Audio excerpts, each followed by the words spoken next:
Welcome to the Trill MBA show. I'm your host, the trillest MBA you will ever know, and I'm here to help you survive and thrive in corporate America by giving you the truth and being as real as only I can be. So, my friends, I know it's been a while. I love all the comments and all the calls I've gotten from my personal friends that listen to the show. I've been getting comments from friends of friends. And so I decided to start sharing some of the comments I've gotten and reviews on Apple iTunes and Apple Podcast. So one of the reviews I got, I really appreciate. It's a thank you from I'm Bracing Life. I love that name. And I'm Bracing Life said, I very much appreciate the reminders on the realities we face in corporate.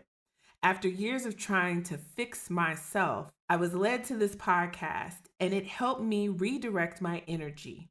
Stop trying to fix me, embrace me, and remember that I am more than my job. I am an asset wherever I go. I've been so grateful for a paycheck, not remembering that I bring tremendous value to the table, so it's mutually beneficial. Sisters need to support one another. Thanks for a great show. Well, I'm Bracing Life. Thank you so much for this review.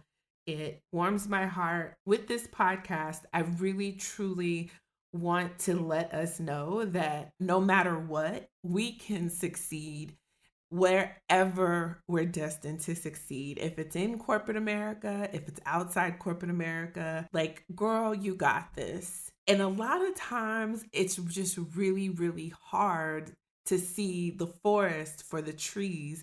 Sometimes we're really deep in the weeds. So even I need this encouragement, you guys. So please go to Apple Podcasts, iTunes Store, or wherever you get your podcast. And if you can leave a review, please let me know. You can also email me at ask@trillmba.com. Again, that's ask, A-S-K, at trill, Trill, MBA, like the graduate degree. So trillmba.com. You can reach me. I check the email. Right now, I'm the only one that checks the email, which is why you haven't heard from me in a little bit. So one thing I've been working on, you guys, after National Black is really honing in on my self-development.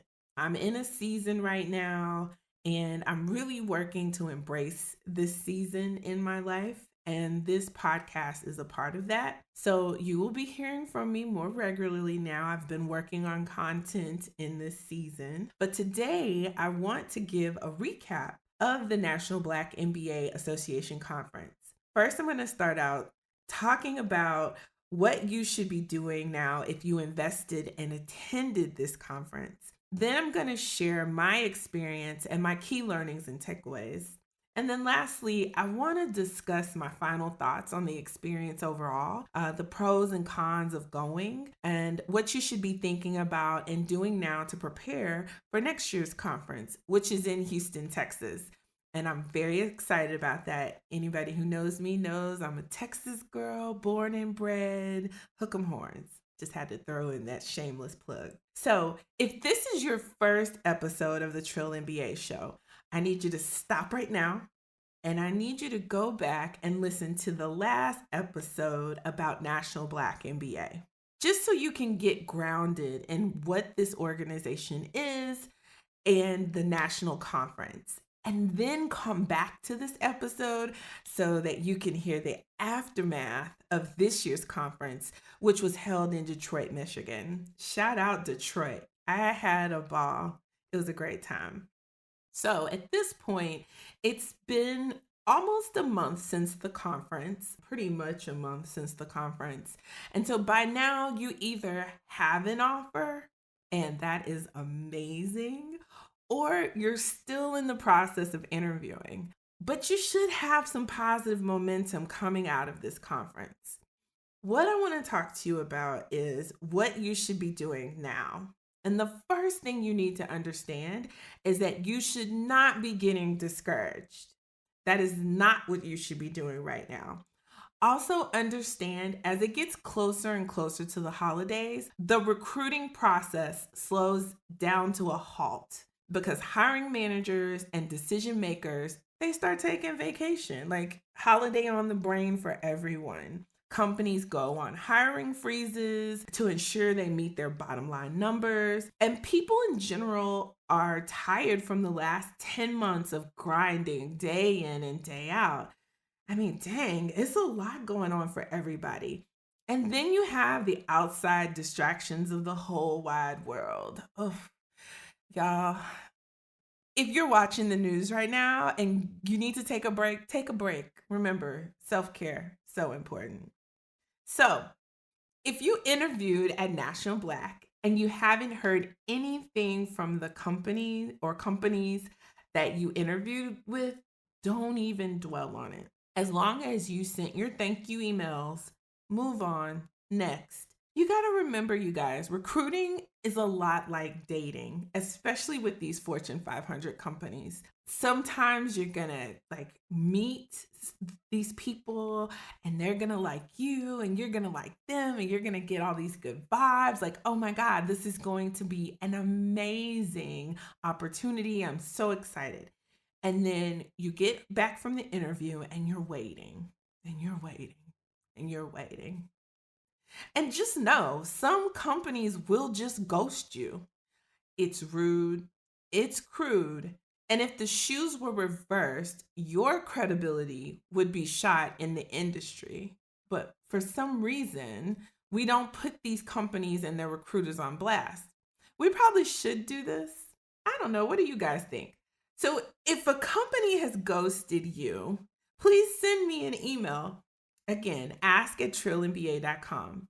And I'll start putting these companies on blast. I think we need to start calling these companies out. In fact, I'll share my own story from National Black. I interviewed, and yeah, I'm going to be trill about it. I interviewed for this great position, or I think it's a great position with Wells Fargo. And I bank with Wells Fargo, so I know there's stuff in the media about them right now. We won't go into that. But regardless, again, I think every company is full of human beings, and most of the time, human beings are really trying to always do the right thing, if not just the right thing by themselves, the right thing by all the people that they're in their sphere of influence. So I had this interview with Wells Fargo, and I remember I was sitting out waiting, and contrary to popular belief, yes, I coach people on how to prepare for interviews. I coach people through the interview process, but I was nervous. But I always get a few little butterflies when I really want something and I really want to do well. So it was a good nervous. And so when I came into the interview booth and I looked at this beautiful Black woman with natural hair, and she just looked like a reflection of me, and I was just like, oh, this is going to be amazing.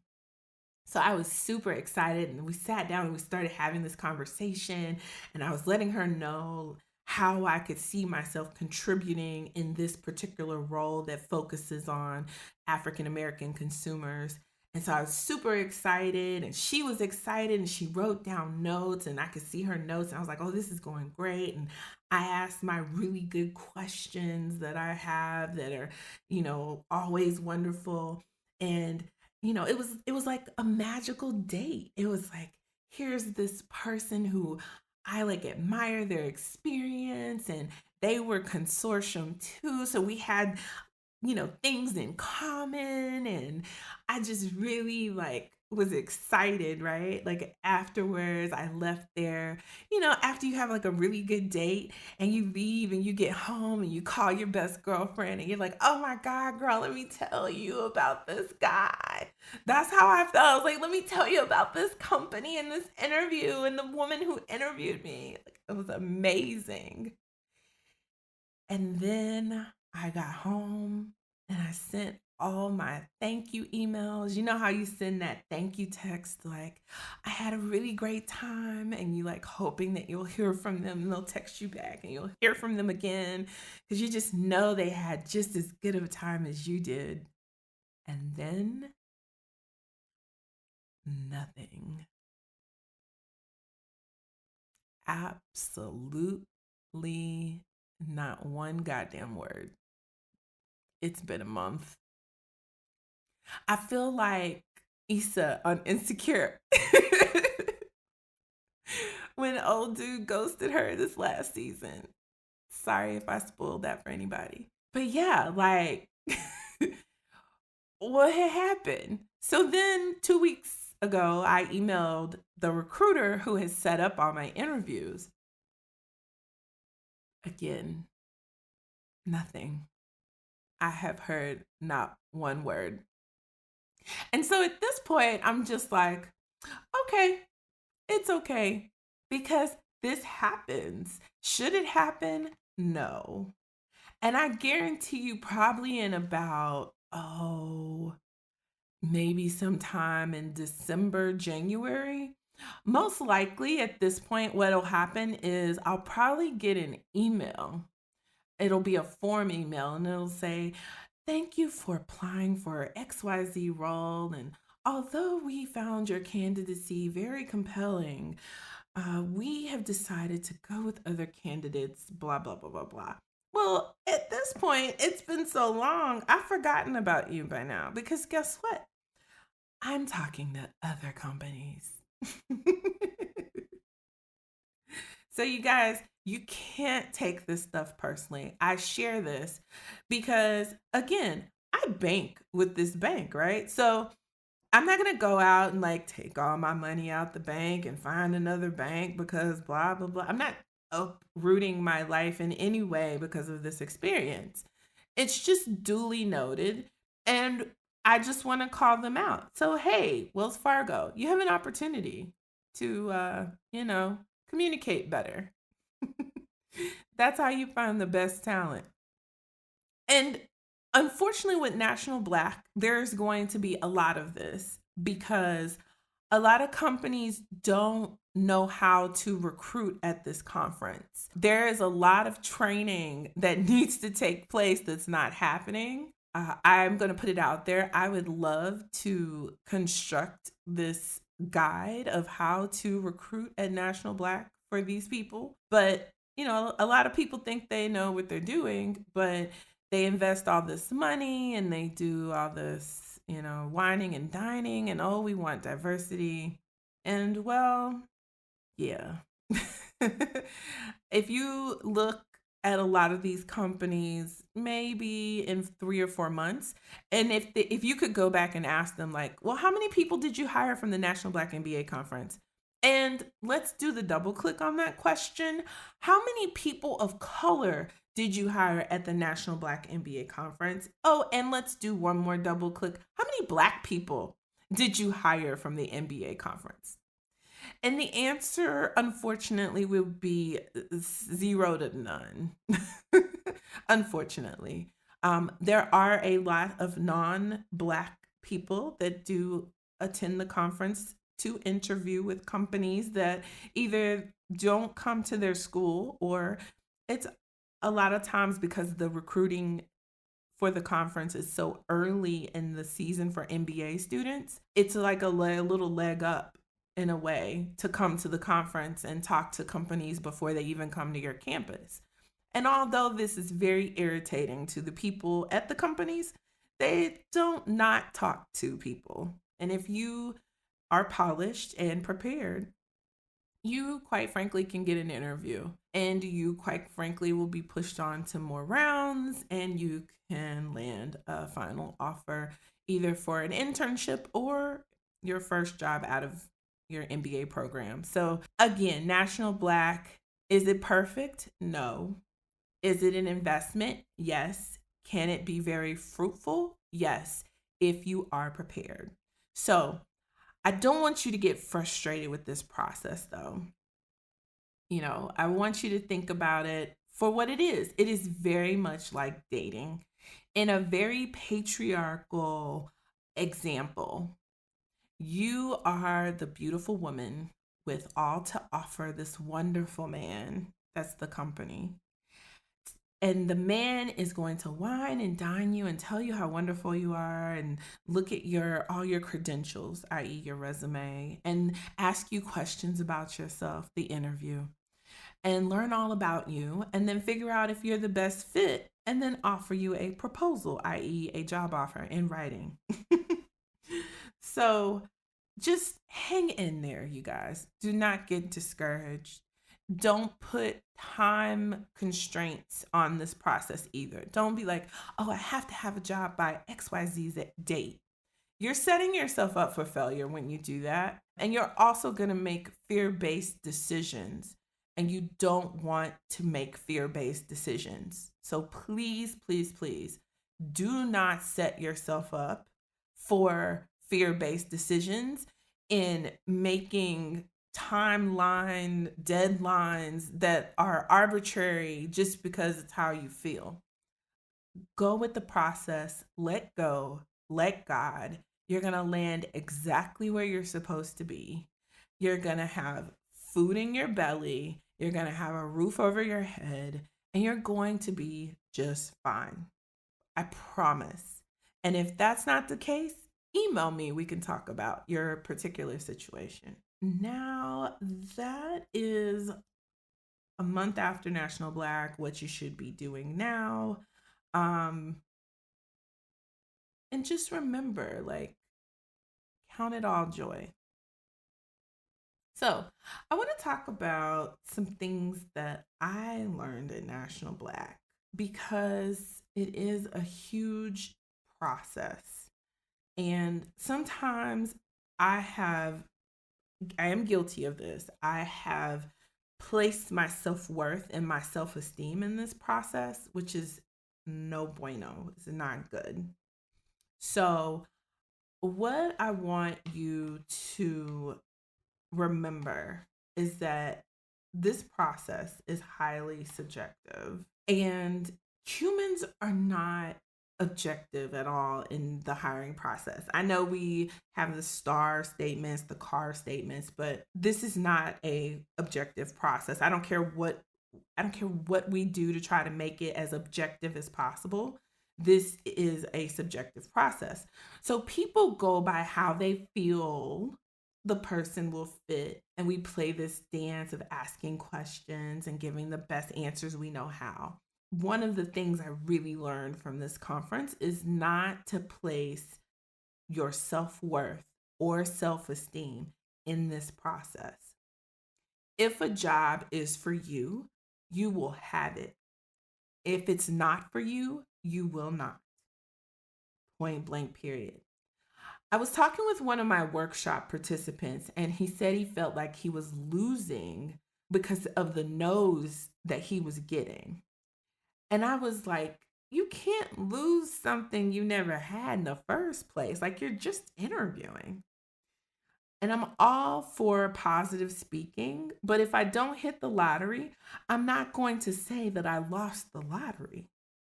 Just because you claim the interview and the job and you speak positively about that experience, it doesn't make it your job. So remember, keep calm and carry on and keep interviewing. Hang in there. So that was the first thing I learned. Some very tangible things that I also learned in my experience. Leaning into emotional intelligence is key. I was fortunate enough to attend the leadership retreat, and in that there was an emotional intelligence training, and I got the best model for how to work with other people. And you can use this model in any working relationship that you have. So, I mean, personal working relationships, corporate America working relationships, organizations you're in, and you have to work with other people to get things done. And I absolutely love this model. It's called the trust model, TRUST. And I'm going to break this down for you guys. So, the first T in trust stands for transparency. And that means that you want to, as much as you can, share and be transparent with information with the team members you're working with. And that is so key. Not only is that key to building trust, but that's also key to helping people get done what they need to get done. And as a leader, we need to work to be more transparent with our teams. So I love that off the bat. First T was transparency. The second letter is R, and that's for respect. And I know we want to say, well, that goes without saying, but you would be surprised. I know so many people right now that work with corporate bullies, and they are people who they just lack a general respect for other coworkers that they deem to be beneath them, i.e., they're not my boss, they're not my boss's boss. So I can talk to them any way I want. I can be rude, I can just say it how it is without regard to the impact of my words. And that's a real problem across the board in corporate America, but it's also a huge problem that African American women, particularly, deal with on a day to day basis from their coworkers. And it really has to stop, you guys. And so when you're working with somebody and they break respect, it is really on you to sit down with them and say, hey, girl, hey, guy, hey, let's set up some time. I just want to have conversation. And if I were you, I would walk them through this model and I would talk about how you want to have the foundation of your working relationship is this trust model, and that this is how you plan to treat this person, and this is your expectation on how to be treated back. And when that is not happening, I will let you know and we can talk about it like we're doing right now. So respect is key, and that means looking at how you show up with people and the impact you're having on them and being self-aware about it. And that's how you create respect in any working relationship. The U is for urgency. It behooves us to not withhold things, move with a sense of urgency because we all have to get things done. And so you need to make it a priority for yourself first to move with a sense of urgency and help your team get things done and break down roadblocks. And then also, not keep information for longer than it needs to be kept. So again, leaning into transparency, moving with that sense of urgency to get people information is key. The S is for safe. And what that means is you want to be the one to create a safe space for the people you work with. So with respect and trust, you are promising that what is said between us confidentially will stay confidential. And this is so important in building trust in relationships because sometimes people need an outlet for the emotional side of working.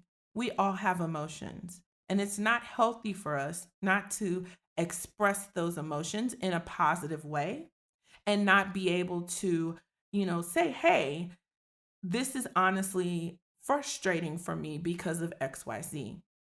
And I know it's harder for us as African American women because we're also fighting these silly stereotypes about the angry Black woman or the overly emotional. Like, when did emotions get a bad rap? I want to work with people with emotions because on the flip side of anger and frustration is actually like love and caring. If you have no emotions, then you don't give a damn about me. And that's a problem. On some level, I need you to care and I need you to be human and I need you to recognize that I am a human being.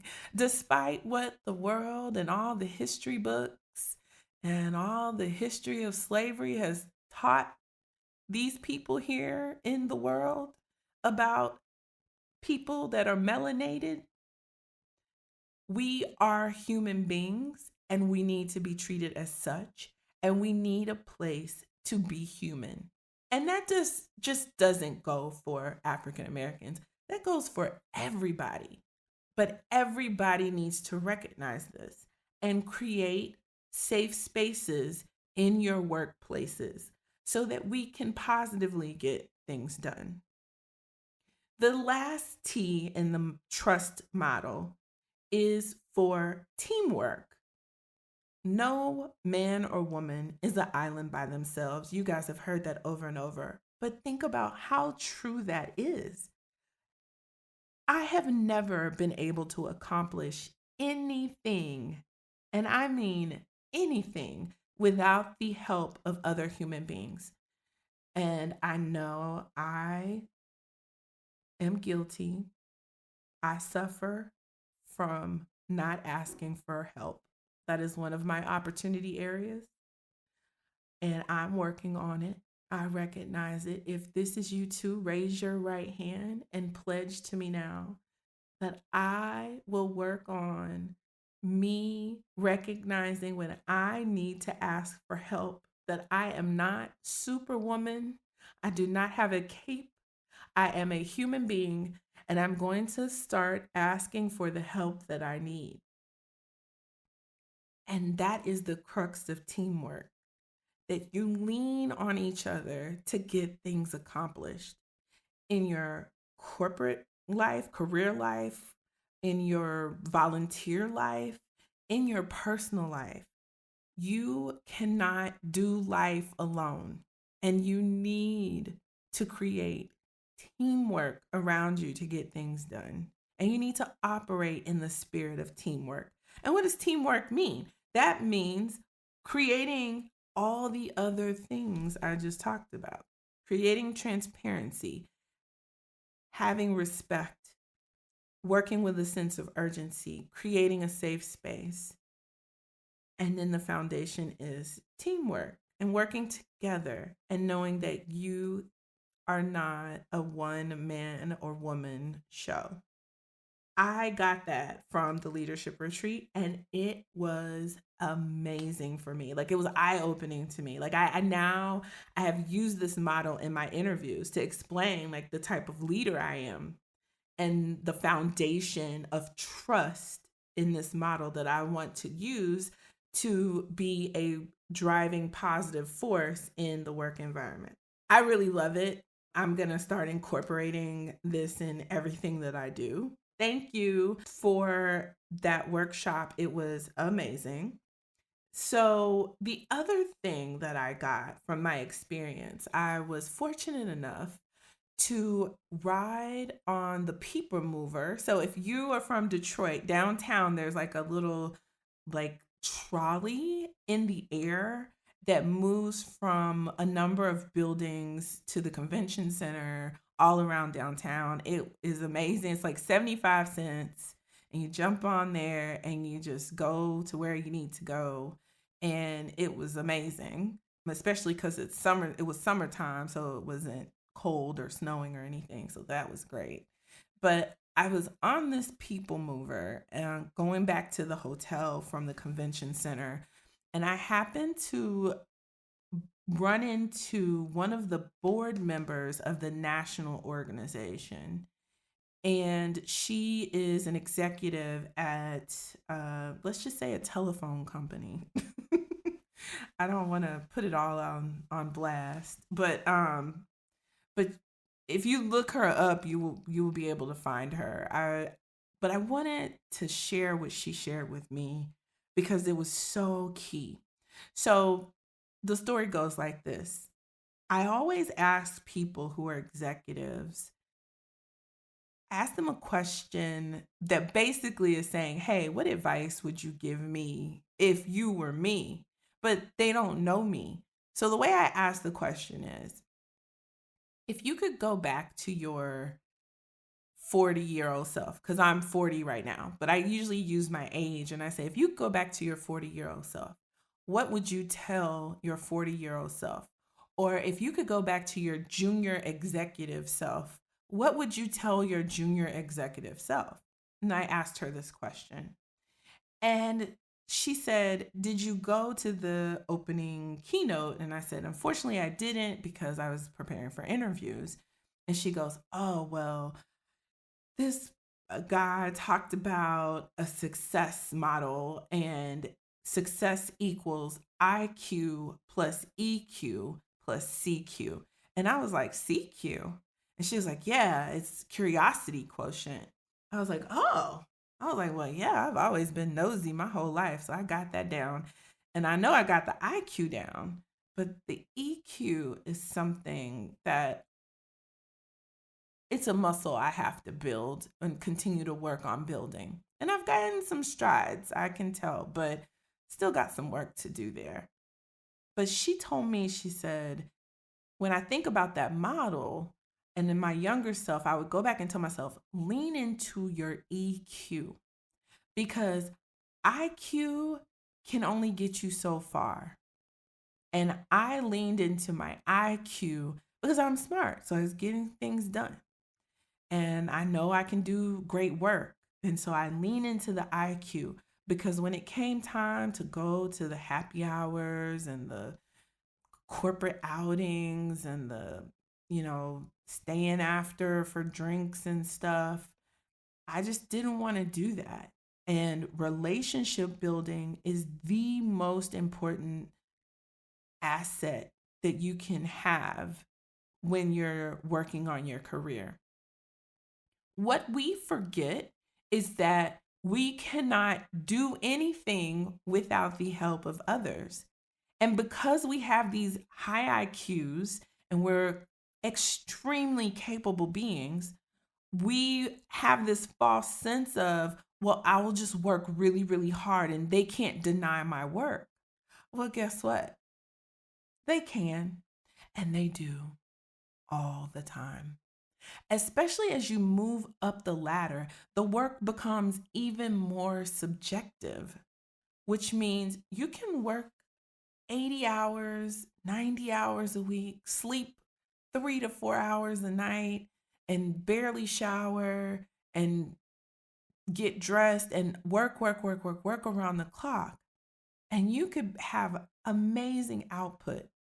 But without the advocates and sponsors to uplift all this amazing work, it is all in vain. So I really heard that message from her, and I really liked how she communicated to me how important those things are. Even though they make you uncomfortable, you have to get comfortable with building relationships, especially building relationships with people that do not look like you and cannot truly relate to your authentic self. You have to find common ground as human beings. And I know it's hard. It is so hard when you read on the news that somewhere, once again, every week, at least once, if it's not an unarmed Black person getting shot by the police, it's some domestic terrorist walking into a Kroger and shooting up people before they go try to shoot up some more people. And for no reason except for, oh, they just wanted to kill some Black folks. And this weighs heavy on us, so heavy that our counterparts at work have no idea. It's like they are clueless. It is not in their world. I will never forget when the shooting happened in Dallas after the other shooting happened in Louisiana. And nobody said anything about the unarmed Black person in Louisiana for the umpteenth time getting shot. And like all my Black coworkers, we were all affected and talking with each other in hushed tones while our coworkers were talking about their devastation about the Bachelor or Bachelorette or some, shit I don't watch. And and I was just like, oh my God, this is like crazy. Like you go into a meeting with your peers and your teammates, and they're like, "Oh my God, did you see? Like Lauren totally didn't get a rose, and oh my God, I can't believe it." And we're like looking at each other like, yeah. And so one of our people that look like us just got shot and killed for no reason at all, really. Um, yeah, and you care about a rose. But then all of a sudden, the Dallas thing happened, and it's like, oh, now we're gonna send a letter and a note because this could have affected one of you because it was downtown Dallas, and we know our coworkers live downtown, and our CMO or high person lives downtown. So now there's notes on the tragedy, and the police were affected in a negative way. So now somebody cares. And that's just a shitty ass feeling because you feel invisible. And that's just one example of the ways that we're made to feel invisible in corporate spaces as African Americans and specifically African American women. However, we all, as always, my forever first lady, Michelle Obama, said, when they go low, we go high. The thing is, they don't even know they're going low. They don't even know what low is. They have no idea. They're just clueless. And so, no, you don't have to educate. I'm not advocating for that necessarily. For those people who feel the need to educate, God bless you, because we do need you. Keep doing what you're doing, sis. Love it. Explain why you can't touch my hair, or explain why I need a special satin pillowcase, or whatever you want to explain to them. God bless you. Keep doing that. We need you. We need those people. I'm not one of those people. I am too direct for that educational experience. And so it's best for me to keep my mouth shut in those situations until I can grow my emotional intelligence and learn how to make sure my intention and my impact are equal, and that my intention is good and my impact is good, and not that my intention is good but my impact is not good. So I say all that to say, ladies specifically, you have to work on being positive in this corporate space, and you have to work on being happy no matter what. And I know there's 50 million Levin things. Yes, I said 50 million Levin. I'm from the South. That's what we say. When there's a whole hell of a lot of things that try to get us down and are successful a lot of times. But in this corporate space, how we win, step one, is bringing our happy self to work, even when we don't feel like it. And yes, it's okay to have resting bitch face, but when you interact with somebody, I want you to think about, how can I connect with this person as a human being? How can I build a rapport with this person that I don't know and I don't understand, and I know is probably carrying some stereotypes about me? What can I do? And I know it always feels like it's on us. But again, in this particular case, I am concerned about your best possible outcome. So you have to get your BPO, your best possible outcome, out of corporate America. And step one to doing that is remembering to stay positive. And that's step one in growing your EQ muscle. And it's something I just am now learning that I wish I had learned a long time ago. Because there have been so many times where I know I was mistreated. I know I was talked to badly. I know that I was looked over, pushed out, just Plymouth Rock fell on me at work. And I know it, and you know it, and they know it, but I don't have the answer except for What was the wrong answer is how I reacted in those situations. I did not act out of love. I did not act out of positivity. I acted out of anger and I reacted. And that did not get me my best possible outcome. And so I realize now in all of the self reflection I've done over this past year that the way to win in corporate America, step one is staying your happy self and not letting the bullshit get to you. Never let them see you sweat. Never. And that's step one to winning. Over the course of the next couple of weeks, every Sunday, I'm going to release a new episode that's going to have tips on how you get through this week. And so this is week one of that. And so the tip is be positive. If you're frustrated, smile and say, you know what? Let me go back and think about what it is that I need to respond to, and let me get back to you on that. Or if you have to answer in the moment, say, hey, I want to take some additional time to process this information and make sure that I'm giving you the best information back. Take the time to process the emotion, especially anger and frustration. Do that with a smile. And also find your venting partner. We all need a venting partner. We all need a BFF. Find your venting partner, but I would say find it outside of work.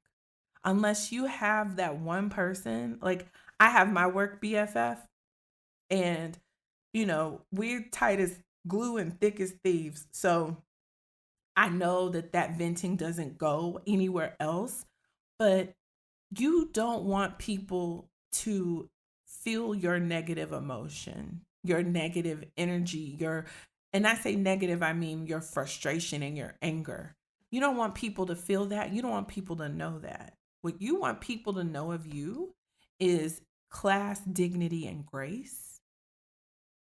And that's the narrative that you are going to start creating for yourself this week. So, suck it up. If you got a vent, email me, ask@trillinba.com. But go in there with your armor on, which means you're going to pray before you get out your car. And you're going to ask God to shine your light in this space, regardless of any darkness that's trying to come over you or be in your way. Okay? Now, my final thoughts about National Black MBA.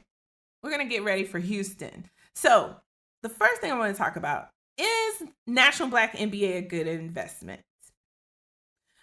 So, first, before I answer that question, I want you guys to know that I'm so grateful for everybody who attended the workshop, the 2-session workshop. Thank you, Intuit, and the Mosaic partnership at Intuit. Thank you, the National Black MBA Association Dallas-Fort Worth chapter, for supporting me in my mission to get us prepared for this conference.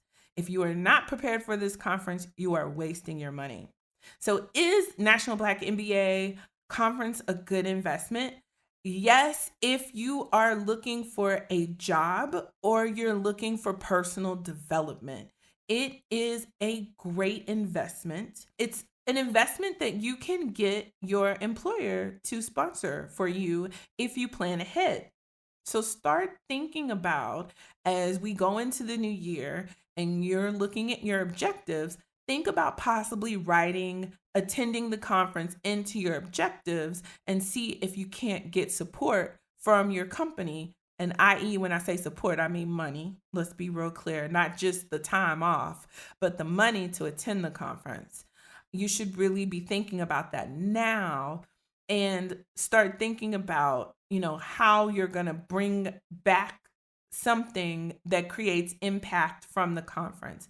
And there's lots of learning sessions. There's lots of things you can dig into. There's lots of networking to be done.